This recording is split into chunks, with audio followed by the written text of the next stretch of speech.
Walter Benjamin once said that mechanical reproduction kills the aura. What began with photography and phonographs has now reached its final form, artificial intelligence. The mimeograph has run out of ink. The thousandth copy still prints, but the words are ghosts. We scroll through infinite perfection, but nothing moves us anymore. The human voice has become an interface, the soul a preset. Symbolic entropy. This is symbolic entropy, the emotional decay that happens when culture keeps copying itself. Jean Baudrillard wrote that in the age of simulacra, we no longer copy the real, we copy other copies. Meaning implodes into pattern. Mark Fisher called it hauntology, a future that only repeats the past. We've become haunted by our own archives. The machine keeps generating, but there's nothing left to generate from. A Xerox of a Xerox of a Xerox, until even the original forgets it ever existed. Archetype collapse. Carl Jung believed that art connects emotion to archetype, that myths are the living bridge between the psyche and the world, but archetypes die when they're mass-produced. Artificial intelligence creates forms without experience. It imitates sadness, anger, transcendence, but it doesn't bleed. It's a perfect surface over an emotional void. The result is art that looks immaculate, but feels dead, design over desire, order over instinct. Art made to fill silence, not to disturb it. The false original. Now even the original sounds fake. Sincerity is a style. Authenticity is branding. We've reached a point where rebellion itself has presets. Umberto Eco and Borges warned us. False symmetry seduces because it feels safe. A perfect imitation can be more convincing than the truth. That's the trap. We mistake recognition for emotion. We mistake simulation for meaning. The mimeograph metaphor. Picture an old mimeograph machine. At first, every print is soaked with life, ink, texture, imperfection. Then, with every repetition, the print fades. At copy number 1000, the text is still there, but the page feels empty. That's where we are now. Still producing, still publishing, but the ink is gone. We're printing ghosts. The outsider has rupture, and yet something resists. The outsider, the naive, the untrained, the strange, the ones who never learned how to copy. They are the last true originals. Their work isn't clean or correct. It's alive because it's wrong. They don't simulate emotion. They embody it. Their music doesn't aim for perfection. It bleeds with need. They are the short circuit in the cultural machine. The last human noise the algorithm can't reproduce.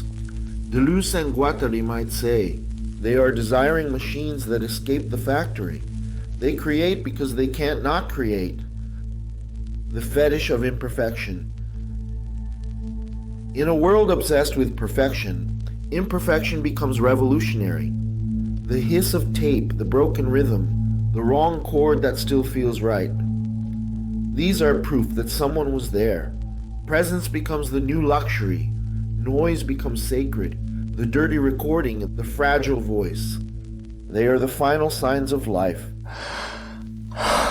In an ecosystem of clean ghosts. The death of theory. Even thought itself has become performative. Theory no longer survives as argument. It survives as story. People don't want to understand ideas, they want to feel them. So concepts must be disguised as revelation. Philosophy must borrow the language of prophecy, and the essay must sound like confession. What Benjamin once called aura, the algorithm now calls engagement. Depth is tolerated only if it comes wrapped in emotion. A complex truth must first masquerade as a relatable pain. The same ideas once spoken by Benjamin, McLuhan, or Baudrillard now return under new names: liminal space, core, digital decay. Different language, same wound. The intellect repackaged as mood board. The ancient fear that meaning is dying. Now comes with music, subtitles, and cinematic filters. And maybe that's the ultimate irony, that even theory has joined the entropy, reproduced until it forgot it was ever critical. The thinker replaced by the storyteller, the essay replaced by the algorithm, the truth replaced by the feeling of truth. From magic to media. There's no need for mysticism to explain this. No angels or rayons, just technology and desire. Marshall McLuhan said, "The medium is the message." Now the message is simple. The medium has eaten the soul. What used to be magic has become media. The ritual is algorithmic. The god is synthetic. And we worship by scrolling. The outsider is the new sacred. Mircea Eliade wrote that myth is how humanity reconnects with the sacred, but the sacred hasn't vanished, it's just been flattened. In a world of endless screens, the outsider artist becomes the new shaman, not because of purity, but because of error. Their failure is holy. Their imperfection is prayer. They create first versions in a culture of infinite remakes. They still have aura. Artificial intelligence isn't evil. It's just a mirror, reflecting a civilization that forgot how to feel. Every copy fades a little more until even the original sounds like a replica. And in that fading, the outsider still sings. Not perfectly, not clearly, but honestly, in the hiss of that imperfect tape, you might still hear something human. If this video spoke to you, you've already entered the Electric Acid Trilogy. 3 essays about beauty, imitation, and oblivion. The first chapter asked, what if your new god is a chatbot? When everything is optimized, the error becomes revolutionary. That's where we found the beauty of imperfection. The second explored the collision of code and ritual. Flawed, fragile, human. What AI can't create. From Yoruba chants to Tetsuo's metal body. We watched ancient gods return through neural networks. That was the age of machine mysticism. Then came the episode on Dr. Demento and RE/Search Magazine, 2 forces that archived the wildest corners of outsider culture, where trash met theory and novelty became rebellion.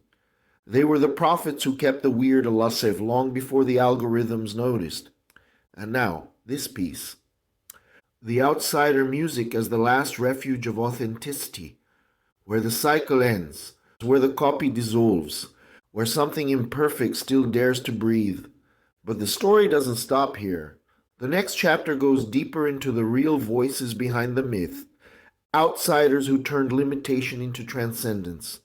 That video will be Songs in the Key of Z, a journey through the most beautiful wrong notes ever recorded, a hymn for those who never fit the pattern. If this hit you somewhere deep, subscribe, share, and leave a comment.